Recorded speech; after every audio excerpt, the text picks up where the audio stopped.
കഴിഞ്ഞ ദിവസമാണ് ഞാൻ ബഷീർ ആൻഡ് ഫാമിലി റിലേറ്റഡ് ആയിട്ടുള്ള ഒരു കോണ്ടന്റ് ചെയ്തിട്ടുണ്ടായിരുന്നത്.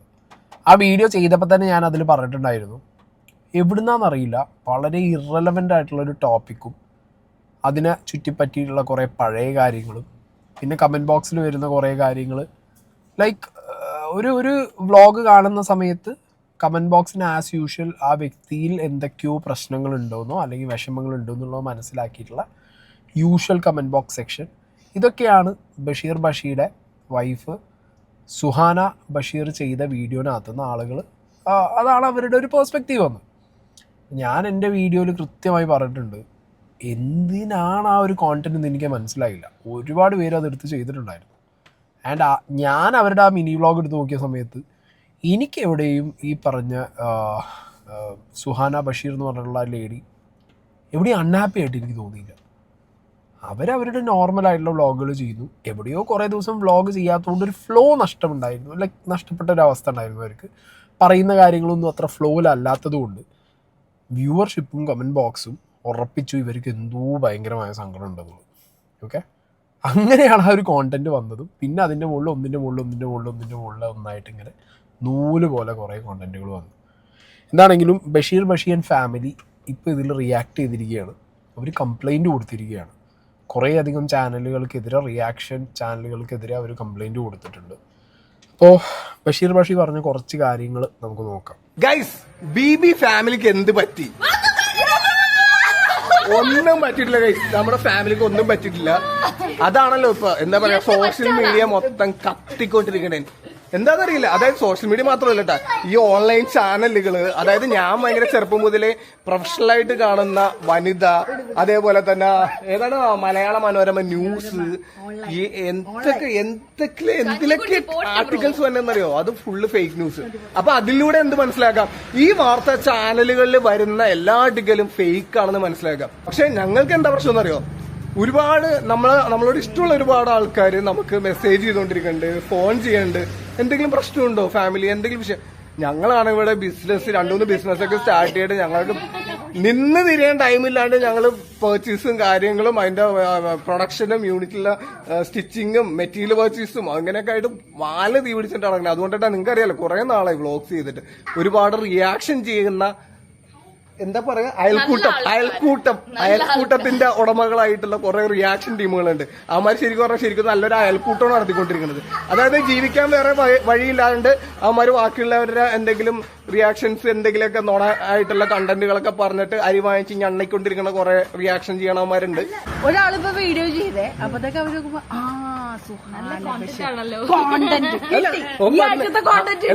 അതിന് നല്ല റീച്ച് അല്ല, സാധാരണ ചാനലായിരിക്കും 800-600 വ്യൂസ് ഒക്കെ ഉള്ള ചാനലായിരിക്കും. സുഹാന ബഷീറിന് എന്ത് പറ്റി, സുഹാനയുടെ കണ്ണുകൾക്ക് എന്ത് പറ്റി, കരച്ചില് വിഷം, അത് കണ്ട് അവരുടെ ചാനൽ 2 ലക്ഷം.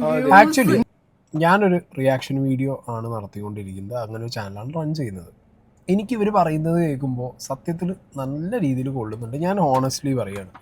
പക്ഷെ ഞാൻ ഇവരുടെ കോണ്ടന്റ് ചെയ്ത സമയത്ത് എവിടെയും എന്ത് ചെയ്തിട്ടില്ല, ഈ ഒരു മാനിപ്പുലേറ്റ് ചെയ്തുള്ള തംബ്നെയിൽ ഇട്ടിട്ടില്ല, ടൈറ്റിൽ ഇട്ടിട്ടില്ല, അല്ലെങ്കിൽ ആ കോണ്ടന്റിനകത്ത് തന്നെ അയ്യോ ഇതെന്തിനാണ് ആ കുട്ടിക്ക് അറിയുന്നത്, ആ വീട്ടിൽ അങ്ങനെ പ്രശ്നമാണോ, ഞാൻ അതൊന്നും സംസാരിച്ചിട്ടുമില്ല. ബട്ട് ഈ ഒരു കോണ്ടന്റ് ക്രിയേഷൻ എന്ന് പറയുന്ന ഒരു സർക്കിളിനകത്തിരിക്കുന്നൊരു ചാനലും അതേപോലത്തെ കോണ്ടന്റുകൾ ക്രിയേറ്റ് ചെയ്യുന്നൊരു വ്യക്തി ആയതുകൊണ്ട് തന്നെ ഇതേപോലെ ഫാമിലി വ്ളോഗേഴ്സും ബാക്കിയുള്ളവരും വന്നിട്ട് കോണ്ടന്റ് ക്രിയേഷൻ്റെ ഭാഗമായിട്ട് നമ്മൾ ചെയ്യുന്ന റിയാക്ഷൻ വീഡിയോ, ഓക്കെ, അതൊരു കോണ്ടന്റ് ക്രിയേഷനാണ്, ഫൈൻ. ആ വീഡിയോ ചെയ്യുന്ന ഒരുപാട് പേരെങ്ങനെ പറയുമ്പോൾ സത്യത്തിൽ എനിക്ക് സങ്കടമാണ്. ബട്ട് ഈ വിഷയത്തിനകത്ത് കുറേ പേർക്ക് മിസ്റ്റേക്ക് സംഭവിച്ചിട്ടുണ്ട്. ഞാൻ കുറച്ച് പേരോടൊക്കെ സംസാരിച്ചപ്പോൾ പേഴ്സണലിയും പറഞ്ഞിട്ടുണ്ട്, ഭയങ്കര മിസ്റ്റേക്കാണ് സംഭവിച്ചത്. കാരണം ഒന്നുമില്ലാതെ എവിടുന്നോ ഒരു ഇൻ്റർപ്രിട്ടേഷനുമായിട്ട് വന്നിട്ട് മറ്റെന്താ പറയുക, ഒന്നുമില്ലാത്തപ്പോൾ വായുന്ന് മറ്റേ സത്യസായി ബാബ മാലിയ ആപ്പിൾ കൊടുക്കുന്ന പോലെയാണ്. ഒന്നുമില്ല, അവരെ സംബന്ധിച്ചിടത്തോളം എവിടെയോ ഒരു അലിഗേഷൻസോ അല്ലെങ്കിൽ അവരെവിടെയും ഒന്നും പറയാത്തൊരു സമയത്ത് ചുമ്മാ ഒരു അൺവാണ്ടഡ് ആയിട്ടുള്ളൊരു സാധനം വന്നിട്ട് എല്ലാവരും പറഞ്ഞിട്ട് പോയി. എനിക്കത് പേഴ്സണലി എനിക്കത് നടക്കില്ല. ഞാൻ അങ്ങനത്തെ ഒരു പാറ്റേണിൽ വർക്ക് ചെയ്യുന്ന ഒരാളല്ല. കുറേ മുമ്പ് ചാനൽ തുടങ്ങിയ സമയത്തൊക്കെ ഞാനും പറയുന്നത് ഞാനും നന്മവരോ അല്ലെങ്കിൽ ഇങ്ങനത്തെ കോണ്ടന്റ് ചെയ്യാത്ത ഒരാളോ അല്ല എന്നല്ല. പക്ഷേ അപ്പോഴും ഞാൻ തമ്മിൽ ഇട്ടിട്ടില്ല, ടൈറ്റിലും ഇട്ടിട്ടില്ല, ഹാഷ്ടാഗ് വെച്ചിട്ടില്ല, ഞാൻ ഒരു പണി ഞാൻ കാണിച്ചിട്ടില്ല. സ്ട്രെയിറ്റ് അവേ കാര്യം പറയുക. സ്ട്രെയിറ്റ് അവേ നിങ്ങൾക്ക് എന്താണോ വീഡിയോയിലുള്ള അതിൻ്റെ ഒരു സ്ക്രീൻഷോട്ട് തമ്മിൽ വരും. ടൈറ്റിൽ എന്താണോ ആ വീഡിയോക്കകത്തുള്ള ആളുടെ പേരോ അല്ലെങ്കിൽ ആ ടോപ്പിക്കോ വെച്ചിട്ട് പോകും. പക്ഷേ ഇത് പറയുന്നത് കേൾക്കുമ്പോൾ ഓക്കെ, കാരണം നമ്മുടെയൊക്കെ സുഹൃത്തുക്കളാണ്, നമുക്കൊക്കെ പേഴ്സണലി പരിചയമുള്ള ആളുകളാണ്. ചില ആളുകളൊക്കെ ഒരു ഓവർ ദ ടോപ്പ് പോയിട്ടുണ്ട്. ഞാൻ അവരോട് തന്നെ പേഴ്സണലി പറയാറുണ്ട്. ഞാനും ഇതേപോലെ, ഞാൻ എൻ്റെ എക്സ്പീരിയൻസ് എന്നാണ് പറയുന്നത്. കുറേ കാലമായല്ലോ നമ്മളൊരു ലിമിറ്റിന് മുകളിൽ ഒരു ഓവർ ദ ടോപ്പ് ചില കോണ്ടൻറ്റുകളിൽ പോകുമ്പോൾ നമ്മളൊരു ഓഡിറ്റ് കീപ്പ് ചെയ്യുന്നത് നല്ലതാണ്. ഇല്ലെങ്കിൽ എന്താ പറയുക, ബാക്ക് ഫയർ ചെയ്ത് കഴിഞ്ഞാൽ പിന്നെ നമ്മൾ അതിൻ്റെ പിന്നാലെ നടന്നിപ്പോൾ റെലവൻ്റ് ആയിട്ടുള്ളൊരു കാര്യത്തിന് മുകളിലാണ് വരുന്നതെന്നുണ്ടെങ്കിൽ ഇറ്റ്സ് വെൽ ആൻഡ് ഗുഡ്. അപ്പോൾ അങ്ങനത്തെ കുറച്ച് ഇഷ്യൂസ് ഉള്ളൊരു കുറേ വീഡിയോസ് എനിക്ക് ഉണ്ടായിട്ടുണ്ട്. വളരെ റെലവൻ്റ് ആയിട്ടുള്ള ടോപ്പിക്കിൽ സംസാരിച്ചിട്ട് അതിൻ്റെ മുകളിൽ കേസും വള്ളിയും വരുമ്പോൾ ഞാൻ ഹാപ്പിയാണ്. ഒട്ടും റെലവൻ്റ് അല്ലാത്ത, ഇപ്പം ഞാൻ തന്നെ വീഡിയോ ചെയ്യുമ്പോൾ നിങ്ങൾ പറഞ്ഞു കേട്ടിട്ടില്ലേ, ഞാൻ അരി മേടിക്കാൻ ചെയ്യുന്ന ടോപ്പിക് അത് പച്ചയ്ക്ക് പറഞ്ഞ് ഞാൻ ചെയ്യാറ് ചില കണ്ടൻറ്റുകൾ. അങ്ങനത്തെ കണ്ടൻറ്റുകളുടെ മുകളിൽ വള്ളി വരുമ്പോൾ നമുക്ക് ഭയങ്കരമായിട്ടുള്ളൊരു മനസ്സിൽ കുത്തൽ വരും. എനിക്ക് വരും. ഒരു റെലവൻസി ഇല്ലാത്തൊരു കണ്ടൻറ്റ് എടുത്തിട്ടാണല്ലോ വള്ളി വിളിച്ചതെന്നുള്ളത്. ഓക്കെ, അപ്പോൾ റെലവൻ്റ് ആയിട്ടുള്ള ടോപ്പിക്കിൽ നമുക്ക് എന്തെങ്കിലും രീതിയിലുള്ളൊരു സീൻ വന്നാൽ നമുക്കത് പിന്നെ ഹാപ്പിയാണ്. കാരണം നമ്മൾ റെലവൻ്റ് ആയിട്ടുള്ളൊരു കാര്യം ചെയ്യുമ്പോൾ നമ്മളെ എതിർത്തൊരാൾ വരുമ്പോൾ നമുക്കൊരു വാശി കൂടും.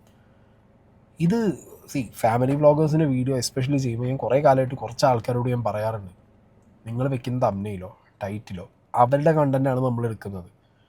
സോ ഒരു ഗീവ് ആൻഡ് ടേക്ക് റെസ്പെക്ട് എന്ന് പറഞ്ഞ സ്കീമിനകത്ത് നമ്മൾ എന്ത് ചെയ്യണം, കാര്യങ്ങളൊരു ലൈൻ ഓഫ് റെസ്പെക്റ്റ് കീപ്പ് ചെയ്തിട്ടേ നമുക്ക് ആ കണ്ടൻറ്റ് ചെയ്യാൻ പറ്റുള്ളൂ. ബേസിക്കലി നമ്മൾ അവരുടെ കണ്ടൻറ്റ് എടുക്കുന്നത്. അപ്പോൾ കുറേ ആൾക്കാർ ഇപ്പോൾ അടുത്തുള്ള പോളിസിയും കാര്യങ്ങളൊക്കെ വെച്ചിട്ട് പറഞ്ഞു എന്നോട്, കഴിഞ്ഞു റിയാക്ഷൻ വീഡിയോ കഴിഞ്ഞു, സീക്രട്ട് ഏജൻറ്റ് തീർന്നു, അല്ലെങ്കിൽ ബാക്കി അങ്ങനത്തെ ചാനലുകൾ തീർന്നു. ഞാൻ അപ്പോൾ അവരോട് പറയുന്നൊരു കാര്യമുണ്ട്, എൻ്റെ വീഡിയോ നിങ്ങൾ നോക്കിയ ഒരു 30 മിനിറ്റോ 25 മിനിറ്റോ ഒക്കെ ഉള്ള വീഡിയോസിനകത്ത് 5 മിനിറ്റ് അല്ലെങ്കിൽ 7 മിനിറ്റ് ആയിരിക്കും ആ അതർ കോണ്ടൻറ്റ് ഉണ്ടാവുക. ബാക്കി മൊത്തം ഞാനാണ്. എൻ്റെ പേഴ്സ്പെക്റ്റീവ്, എൻ്റെ തോട്ട്സ്, എനിക്കുള്ള ചോദ്യങ്ങൾ, എനിക്കുള്ള സംശയങ്ങൾ, ഞാൻ ഇങ്ങനെയാണ് അല്ലെങ്കിൽ ഞാൻ എന്തൊക്കെയാണ് ഇൻഫർമേഷൻ കളക്ട് ചെയ്തത് ഇത് വെച്ചിട്ടാണ് ഞാൻ. അപ്പോൾ ബേസിക്കലി ആ കോണ്ടൻറ്റ് ഒരു 95% ഞാൻ എന്ന് പറഞ്ഞ വ്യക്തിൻ്റെ എൻ്റെ ക്രിയേറ്റീവ് ആയിട്ടുള്ള തോട്ട്സോ എൻ്റെ പേഴ്സ്പെക്റ്റീവ്സോ ആണ്. സോ ദാറ്റ് ബേസിക്കലി എൻ്റെ ക്രിയേഷനാണ് ആ വീഡിയോ. ഞാൻ അങ്ങനത്തെ രീതിയിലൊരു ഫോർമാറ്റാണ് ആദ്യം മുതലേ പിടിച്ചിട്ടുള്ളത്. ഇപ്പോഴും ഞാൻ അതിൽ തന്നെയാണ് സ്റ്റിക്ക് ഓൺ ചെയ്ത് പോകുന്നത്. സോ അതുകൊണ്ട് എനിക്ക് വലിയൊരു എന്താ പറയുക ബാഗേജ് ഒരു ബേർഡൻ ഉണ്ടെന്ന് എനിക്ക് തോന്നുന്നില്ല. അപ്പോൾ ഈ ഒരു വിഷയത്തിന് മുകളിൽ ഞാൻ പറഞ്ഞില്ല, ഈ വിഷയത്തിൻ്റെ മുകളിൽ കുറേ മിസ്റ്റേക്കുകൾ കുറേ പേർക്ക് സംഭവിച്ചു എന്നുള്ളത് ഞാൻ എൻ്റെ വീഡിയോ ഇട്ടപ്പോഴേ ഞാൻ പറഞ്ഞതാണ്. എവിടുന്നടാ ഇത്രയും ഇങ്ങനത്തെ ഒരു അലിഗേഷനോ അല്ലെങ്കിൽ കോൺട്രവേഴ്സിയോ പൊട്ടി മുളിച്ച് വന്നതെന്നുള്ളത് എനിക്കറിയില്ല എന്നുള്ളത്.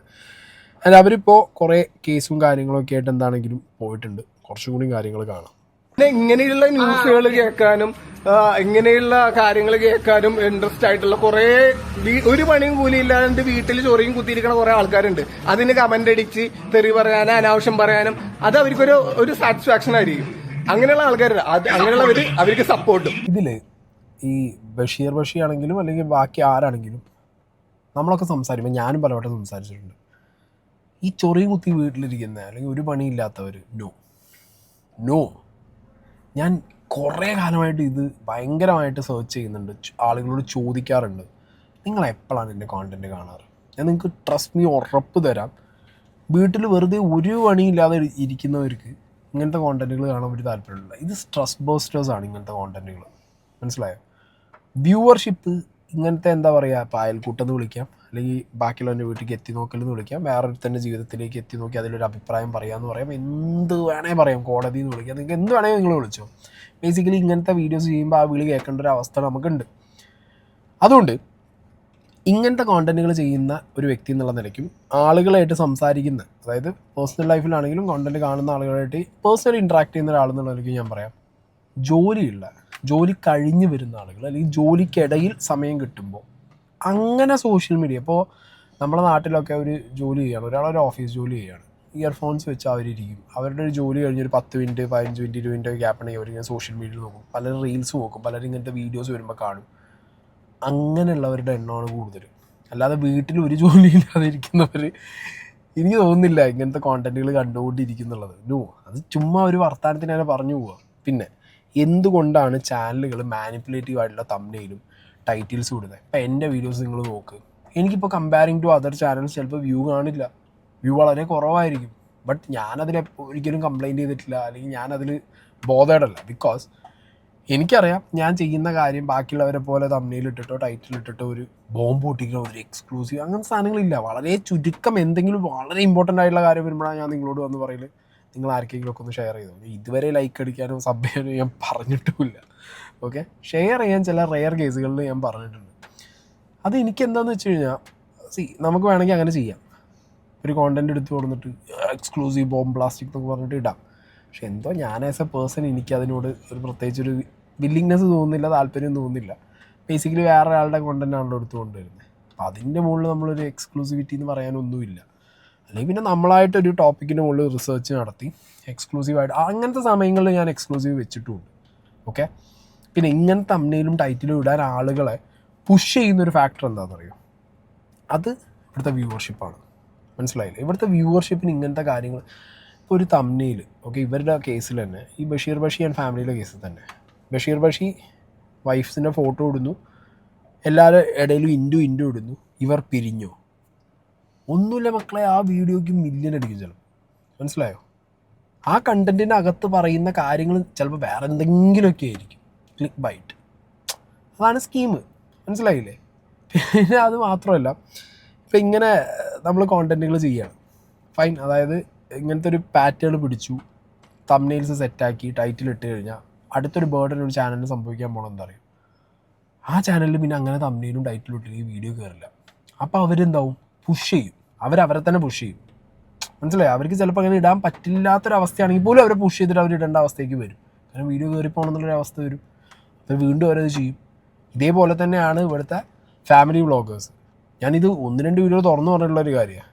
ഞാൻ തന്നെ എൻ്റെ ചെവി കേട്ടിട്ടുണ്ട്, ഒരു സർക്കിളിലിരിക്കുമ്പോൾ അടുത്ത ഗർഭമായോ, അടുത്ത കുട്ടിയായോ, ഗർഭം ഒരു കണ്ടൻ്റ് ആക്കുക, അതിനു വേണ്ടി പ്രസവമാക്കുക, വെറുതെ അമ്മായിയമ്മ മരുവോളൊരു കച്ചറ ഉണ്ടാക്കുക, അൺവാണ്ടഡ് ആയിട്ടുള്ളൊരു പ്രാങ്ക് കൊണ്ടുവരിക. മനസ്സിലായില്ലേ? ഇല്ലെങ്കിൽ എന്തെങ്കിലും ഒരു ഫൈറ്റ്, സെൻറ്റിക്കഥ, അങ്ങനത്തെ ഒക്കെ സീനുകൾ അറിയാലോ. Again viewership matters. മനസ്സിലായില്ലേ? ഒരു ബേസിക് വ്യൂവർഷിപ്പ്. എന്നെ സംബന്ധിച്ചിടത്തോളം എനിക്കൊരു ബേസിക് വ്യൂവർഷിപ്പ് മതി എന്നുള്ളൊരു കാര്യമുണ്ട്. ഇപ്പം എൻ്റെ ചില വീഡിയോസ് നിങ്ങൾ എടുത്ത് നോക്കിയാൽ മതി. ഒന്നും വേണ്ട, ഞാൻ ഇന്നലെ ഞാൻ വെച്ചിട്ടുള്ളൊരു വീഡിയോ ഉണ്ട്, അതിനാകെ 13,000 വ്യൂ ഉള്ളൂ, 13,000-14,000 വ്യൂ ഉള്ളൂ. ഐ ഡോണ്ട് കെയർ, നമുക്ക് വിഷയമുള്ള കാര്യമില്ല. കാരണം അത് മതി. ആ ടോപ്പിക്ക് അത്രയും 10,000 എന്നൊക്കെ പറയുന്നത് വലിയ അമൗണ്ടാണ്. അപ്പോൾ നമ്മൾ ഒരു മൊബൈലും തുറന്നു വെച്ച് ഒരു കാറിനകത്തിരുന്ന് ഈ മലപ്പുറം അങ്ങാടിയിരുന്ന് വീഡിയോ ഇട്ടിട്ട് 1,000 പേര് കണ്ടാൽ വലിയ കാര്യം എന്ന് വിചാരിക്കുന്നതാണ് ഞാൻ. പിന്നെ വരുമാനം, ഓക്കെ, അത് വരും. അപ്പം എനിക്കിത് കുറച്ച് പാറ്റേൺ ആയതുകൊണ്ട് ഞാൻ എൻ്റെ ഒരു സർക്കിളിലുള്ളവരോട് പറയുകയാണ്, യൂട്യൂബാണ്, ഫ്ലക്ച്വേഷൻ വരും വരുമാനത്തിൽ. ഒരു മാസം നമുക്ക് ഇനഫ് ജീവിച്ചു പോകാനുള്ളതോ അല്ലെങ്കിൽ അതിൽ കൂടുതലോ വരുമാനം കിട്ടുന്ന കോണ്ടൻറ്റുകൾ കിട്ടും. 10-15 ദിവസം അങ്ങനെ പോയാൽ മതി, ബാക്കി ഓക്കെയാണ്. മനസ്സിലായില്ലേ? ഞാനും ഇതേപോലെ റൺ ചെയ്തൊരു സമയമുണ്ട്, വ്യൂവർഷിപ്പിന് വേണ്ടിയിട്ടും വ്യൂസിന് വേണ്ടി, അല്ലെങ്കിൽ സബ്സ്ക്രൈബേഴ്സ്, വ്യൂവേഴ്സ്, അങ്ങനത്തെ ഒരു മൈൻഡ് സെറ്റ് നമുക്ക് ഉണ്ടായിരുന്നു ഒരു ടൈമിൽ, തുടക്ക സമയത്ത്. പിന്നെ ഞാൻ പഠിച്ചു, കാര്യമില്ല. എൻഡ് ഓഫ് ദ ഡേ മനസ്സമാനമാണ് ഏറ്റവും വലുത്. മനസ്സമാനം എന്ന് പറഞ്ഞ സാധനം വേണം. അപ്പം അങ്ങനെയൊക്കെയാണ് കാര്യങ്ങൾ. പൊതുവെ ഇങ്ങനെ എല്ലാവരും അതിങ്ങനെ ആ പാറ്റേണൊക്കെ അഡാപ്റ്റ് ചെയ്ത് വരും എന്നുള്ളൊരു പ്രതീക്ഷ എനിക്കുണ്ട്. ഈ പ്രാവശ്യം അങ്ങനെ വിടാൻ തീരുമാനിച്ചിട്ടില്ല. കാരണം ഒരുപാട് ആൾക്കാർ നമുക്കെതിരെ റിയാക്ട് ചെയ്യാൻ വേണ്ടി ഒന്നുമില്ല, വെറുതെ വീഡിയോ ഇട്ടിട്ടുണ്ട്. പിന്നെ ഈ കമന്റ് ഇടുന്ന ആൾക്കാർ ഈയിടെയായിട്ട് കുറച്ച് ഓവറാണ്. അതായത് എന്തും പറയാം, എന്ത് തോന്നിയാസവും പറയാം, എന്തും ആരെയും പറയാം, എന്തൊക്കെ വേണമെങ്കിലും പറയാം, മക്കളെയും പറയാം, ഭാര്യമാരെ പറയാം, എന്ത് വേണമെങ്കിലും പറയാം എന്നുള്ളൊരു ആറ്റിറ്റ്യൂഡിലേക്ക് മാറിയിരിക്കണേണ് സോഷ്യൽ മീഡിയ കമന്റോളികൾ. അത്ര അതമ്പതിച്ചിരിക്കണേ. പക്ഷെ അപ്പൊ അങ്ങനെയുള്ള സ്ഥിതിക്ക് നമുക്ക് അങ്ങനെ അങ്ങോട്ട് വിട്ടുകളയാൻ താല്പര്യമില്ല. അപ്പൊ ഈ പ്രാവശ്യം എല്ലാരും ചെയ്തതിൽ വെച്ച് ഞങ്ങളൊരു 3 പേർക്കാണ് നറുക്കെടുത്ത് ഞങ്ങള് റെഡി. ആ ലക്കി ആൾക്കാര് 3 പേരാണ്. നല്ലോണം പാടുപെടുത്തും ഞാൻ ഇതിന്റെ ഏതൊക്കെ അറ്റം വരാൻ പോകാൻ പറ്റുമോ അങ്ങേ അറ്റം വരെ പോകും. നിങ്ങൾക്കൊരു ചിന്തയുണ്ട്, ഈ ഒരു 100 ആൾക്കെതിരെ വീഡിയോ ഇടുമ്പോ ഈ 100 ആൾക്കാരും പ്രതികരിക്കാതെ ഇരിക്കുമ്പോ നിങ്ങളുടെ വിചാരം ഇനി ഏതാൾക്കാരെ എന്ത് വേണമെങ്കിലും, എന്ത് തോന്നിയാസം വേണമെങ്കിലും പറയാന്നുള്ളൊരു ചിന്തയുണ്ട് മോനെ. അത് വേണ്ടട്ടാ. അത് ചിലപ്പോ ആ 100-ൽ ഒരാൾ പ്രതികരിക്കും, ആ ഒരാളായിട്ട് കണ്ടാൽ മതി എന്നെ. മനസ്സിലായോ? അപ്പൊ ഇതൊരു നല്ലൊരു 1.5-8 പണിയായിരിക്കും. ബഷീർ ബഷിക്ക് അത്രത്തോളം അത് ഹേർട്ട് ആയിട്ടുണ്ടെന്നുണ്ടെങ്കിൽ ഗോ ഫോർ യുവർ ഫൈറ്റ്, അത്രേ എനിക്ക് പറയാനുള്ളൂ. കാരണം നമ്മൾ ഇടുന്നൊരു കോണ്ടന്റ് കൊണ്ട് ഒരാൾ ഹേർട്ടായി കഴിഞ്ഞാൽ നമുക്ക് മാക്സിമം അതിലൊരു സോറി ചോദിക്കാൻ പറ്റും, അല്ലെങ്കിൽ ആ കോണ്ടന്റ് അവർക്ക് വേണ്ടി പുൾ ഡൗൺ ചെയ്ത് കൊടുക്കാൻ പറ്റും. സം റെയർ കേസസ് നമുക്ക് അവരോട് അപ്പോളജി പറയാൻ പറ്റും. ഇല്ലെങ്കിൽ അവർ കേസായിട്ട് പോവുകയാണെന്നുണ്ടെങ്കിൽ നിങ്ങൾ പോയിക്കോ, ബാക്കി എന്ത് ചെയ്യാനോ വരുന്ന വഴിക്ക് കാണാം. ഇത്രയും പറയാൻ പറ്റും. ഈ വിഷയത്തിൽ ബഷീർ ഭാഷി ഞാൻ പറഞ്ഞല്ലോ, അത്രയും ഹേർട്ടായിട്ടുണ്ടാവാൻ വളരെ ചാൻസ് കൂടുതലാണ്. അതാണ് ഞാൻ ആ കോണ്ടന്റ് ചെയ്തപ്പോൾ പറഞ്ഞത്. അൺവാണ്ടഡ് ആയിട്ട് വളരെ ഹാപ്പി ആയിട്ട് പോകുന്നൊരു ഫാമിലിക്ക് ബോംബ് പൊട്ടണ പോലെ സോഷ്യൽ മീഡിയയിൽ എവിടുന്നും, അതായത് എവിടുന്നൊന്നും ഇല്ലാത്തതെന്നും പറയാൻ പറ്റില്ല. കാരണം കാലങ്ങളായിട്ട് ആ ഫാമിലി കേട്ടുകൊണ്ടിരിക്കുന്ന ഒരു സാധനം വീണ്ടും ലൂപ്പ് പോലെ വട്ടം കറങ്ങി വരികയാണ്. അപ്പോൾ ഇപ്രാവശ്യം അവർ റിയാക്ട് ചെയ്തു. അതിലവർ നിയമപരമായിട്ടുള്ള കാര്യങ്ങൾ മുന്നോട്ട് കൊണ്ടുപോകണമെന്ന് പറയുമ്പോൾ സബ്റ്റുതം അവരുടെ ഇഷ്ടമാണ്. അവരത് അങ്ങനത്തെ ആ വഴിക്ക് കാര്യങ്ങൾ മുന്നോട്ട് കൊണ്ടുപോകട്ടെ. പിന്നെ നമ്മുടെ നാട്ടിലെ നിയമമാണ്. നമ്മുടെ നാട്ടിലെ നിയമം എന്ന് പറഞ്ഞു കഴിഞ്ഞാൽ സീനാണ്. ഇപ്പോൾ വിനായകൻ്റെ കേസൊക്കെ ഉണ്ടല്ലേ, അയാളെല്ലാം പച്ചയ്ക്ക് വിളിച്ചു പറഞ്ഞിട്ട് ലാസ്റ്റ് പോലീസ് സ്റ്റേഷനിൽ പോയി പറഞ്ഞപ്പോൾ ഞാൻ കവിത എഴുതിയതാണ്, അപ്പോൾ പോലീസുകാർ വിട്ടയച്ചു. നാട്ടിൽ സൈബർ ലോസൊക്കെ എന്ന് പറഞ്ഞാൽ വളരെ സീനാണ്. മനസ്സിലായോ? കയ്യൂക്കുള്ളവനും പൈസക്കാരനും കാര്യക്കാരനും എന്ന് പറഞ്ഞ അവസ്ഥയാണ്. നമ്മൾ കേസും കൊണ്ട് പോയി കഴിഞ്ഞാൽ അതൊക്കെ അതൊരു ഒരു ചൊറ പിടിച്ച പരിപാടി ആയതുകൊണ്ടാണ് ആരും ഇതിൻ്റെ പിന്നാലൊന്നും പോകാത്തത്. പക്ഷേ പോകുന്ന ആളുകളുണ്ട്. പ്രോപ്പറായിട്ട് കേസോ കാര്യങ്ങളോ കൊടുത്തു കഴിഞ്ഞാൽ അതിൻ്റേതായിട്ടുള്ള നടപടികൾ എടുക്കും. അതിനുള്ള പ്രഷറും കൊടുക്കണം, അതിന് പിന്നാലെ നടക്കുകയാണ്. ഒന്ന്. രണ്ടാമത്തെ അവർ ഈ കമൻ്റ് ഇടുന്നവർ, ഓക്കെ, കമൻറ്റ് ബോക്സിൽ കമൻ്റ് ഇടുന്നവർ ജെനുവിൻ പ്രൊഫൈൽസ് പെടും. കാരണം ഞാൻ എൻ്റെ ഒരു കമൻറ്റ് ബോക്സിൽ 2023, അതായത് 2024 ന്യൂ ഇയർ തുടങ്ങുമ്പോൾ ഒരാൾ വന്നിട്ട് മുഖ്യമന്ത്രിയെ ഞാൻ തീർക്കും, കൊന്നു കളയും മുഖ്യമന്ത്രിയെ, നീ തടയാൻ പറ്റുമെങ്കിൽ തടയടാന്ന് പറഞ്ഞിട്ടൊരു കമൻറ്റ് ഇട്ടു. ഞാൻ അപ്പം തന്നെ മലപ്പുറം SP ഓഫീസിൽ കൊണ്ടുപോയിട്ട് കേസ് കൊടുത്തു. 2 വർഷമായി. ഞാൻ പിന്നെ ഇപ്പോൾ കഴിഞ്ഞൊരാഴ്ച ഞാൻ ദുബായിലുള്ളപ്പോഴും ആ വ്യക്തിനെ വിളിച്ചു. നാട്ടിൽ വന്ന് ലാൻഡ് ചെയ്തപ്പോൾ പൊക്കിയതാണ് അയാളെ എയർപോർട്ടിൽ നിന്ന്. ഇപ്പോഴും അയാൾ അതിൻ്റെ പിന്നാലെ, പാസ്പോർട്ടും പോയി, എല്ലാം പോയി, ഒരു രക്ഷയില്ല, ഒന്നും ചെയ്യാൻ പറ്റാത്തൊരവസ്ഥ. അപ്പോൾ ജെന്യുവിൻ പ്രൊഫൈൽസ് നിങ്ങൾ വേണ്ടാത്തരം കമൻ്റ് ഇടുമ്പോൾ നിങ്ങൾ ആലോചിക്കണം, പണി കിട്ടാൻ വേറെ ഒന്നും വേണ്ട. ഇപ്പോൾ വീഡിയോ ചെയ്തവർക്കെതിരെ കൊണ്ടുപോയി കൊടുക്കുന്ന കേസിനേക്കാൾ സീനായിരിക്കും കമൻ്റ് ഇട്ടവർ ജെന്യുവിൻ പ്രൊഫൈലിനെതിരെ ഒരു കേസ് പോയി കഴിഞ്ഞാൽ. പിന്നെ ജെന്യുവിൻ അല്ലാത്ത ഫേക്ക് പ്രൊഫൈൽസിനെ കണ്ടുപിടിക്കാൻ നമ്മളെ സൈബർ സെസിന് പറ്റുമെന്ന് വെച്ചാൽ പറ്റും. പക്ഷേ അമ്മമാരൊന്നും അതിന് തുനിഞ്ഞ് ഇറങ്ങില്ല എന്നുള്ളൊരു സ്കീം വേറെയുണ്ട്. അത് വിചാരിച്ചിട്ട് ഇനിയിപ്പോൾ എല്ലാവരും ഒറിജിനൽ പ്രൊഫൈൽ കയറിയിട്ട് ഫേക്കൊന്നും പോയിട്ട് തെളിയിക്കാനൊന്നും നിൽക്കണ്ട. ഇത്രയേ ഉള്ളൂ, എനിക്ക് ഇത്രേ പറയാനുള്ളൂ. ഒരു റിയാക്ഷൻ ചാനൽ എന്നുള്ള രീതിക്ക് കുറച്ച് വർഷങ്ങളായിട്ട് ഞാൻ നിങ്ങളുടെ മുന്നിലുള്ളത് കൊണ്ട് ഞാൻ നിങ്ങളോട് പറയുകയാണ്, കുറേയൊക്കെ നമ്മൾ മാറണം, പഠിക്കണം, സെറ്റിലാവണം. കാര്യങ്ങൾ പ്രസൻറ്റ് ചെയ്യുമ്പോഴും പറയുമ്പോഴും കുറച്ചൊക്കെ ഒരു മെച്യൂരിറ്റി മാറ്റമൊക്കെ വരണം. മെച്യൂരിറ്റി എന്ന് ഞാൻ പറയില്ല, കുറച്ചൊരു മാറ്റം വരണം. ചില കാര്യങ്ങൾ സംസാരിക്കുന്ന സമയത്തും പറയുന്ന സമയത്തും മാക്സിമം അതിൻ്റെ എല്ലാ ആസ്പെക്റ്റും കൊടുക്കാൻ നോക്കുക. ഇല്ലെങ്കിൽ എന്താ പറയുക, നമ്മളെന്താ പറയുക, ഇതൊക്കെ പാടെ കൂടി ഇതൊന്നും നോക്കാതെ നമ്മളൊരു ഒറ്റ വഴി കൂടി പോയി കഴിഞ്ഞാൽ എന്തെങ്കിലും ഒരിക്കലും ഈ സാധനങ്ങൾ ബൂമറാങ്കോ അതിൽ തിരിച്ചു വരും. അന്ന് വ്യൂവർഷിപ്പും ഉണ്ടാവില്ല, കമൻറ്റ് ബോക്സും ഉണ്ടാവില്ല, ഒരു മനുഷ്യനും ഉണ്ടാവില്ല. നമ്മൾ ഒറ്റയ്ക്ക് ഇരുന്ന് ഇങ്ങനെ അയ്യ വത്തോ എന്ന് പറഞ്ഞിരിക്കേണ്ട ഒരു അവസ്ഥ വരും. സോ മാക്സിമം ഓരോരുത്തരുടെ ഇഷ്ടമാണ് ടൈറ്റിൽ എങ്ങനെ ഇടണം, തംബ്നെയിൽ എങ്ങനെ ഇടണം എന്നൊക്കെ ഉള്ളത്, അപ് ടു ദം. പക്ഷേ ഓരോന്ന് വരുമ്പോൾ ഓരോ മാറ്റങ്ങൾ കൊണ്ടുവന്ന് കുറച്ചും കൂടി സോർട്ടഡ് ആവാൻ വേണ്ടി ശ്രമിക്കുക. ഇത്രേ പറയാനുള്ളൂ. And again I am telling you, Basheer Bashi issue ഒക്കെ ജസ്റ്റ് ആൻ അൺവാണ്ടഡ് ഇഷ്യൂ ആണ്. ചുമ്മാ ഒരു കാര്യമില്ലാതെ കയറിയിട്ട് വന്ന കുറേ കോണ്ടൻറ്റുകളാണ്. എന്താണെങ്കിലും അതിൻ്റെ ബാക്കിലുള്ള കാര്യങ്ങളൊക്കെ ആ വഴിക്ക് പോട്ടെ.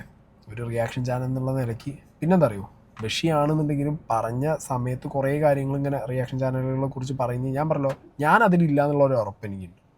ഞാൻ അങ്ങനെ പറഞ്ഞിട്ടുമില്ല, ഞാൻ പറയുന്നൊരു വ്യക്തിയല്ല. അതുകൊണ്ട് തന്നെ എനിക്കത് ഹേർട്ടായെന്ന് ചോദിച്ചു കഴിഞ്ഞാൽ പൊതുവെ എല്ലാ ചാനലുകളെയും പറയുമ്പോൾ നമുക്കൊരു വിഷമം വരില്ലൂടെ നമ്മളങ്ങനെ ഇരിക്കുമ്പോൾ. അപ്പോൾ ഒരു ഡോക്ടർ, അയാൾ നല്ല ഡോക്ടറായിരിക്കും, നല്ല രീതിയിൽ നല്ല ചികിത്സ കൊടുക്കുന്നത്. പക്ഷേ ഏതെങ്കിലുമൊക്കെ കുറച്ച് ആൾക്കാർ ചെയ്തത് ഇങ്ങനെ ഡോക്ടേഴ്സിനെ കുറിച്ച്, ആ ഒരു ഡോക്ടർക്ക് കഴിയും സ്വന്തം പ്രൊഫഷനെ കുറിച്ച് പറയുന്നത്, ആ ഒരു സങ്കടം എനിക്കുമുണ്ട്, അത്രയേ ഉള്ളൂ. പക്ഷെ എന്ത് ചെയ്യാനാ, ഇതൊക്കെ നടന്ന് ഇങ്ങനെ സോഷ്യൽ മീഡിയ തിങ്സ് അങ്ങനെ പോവും.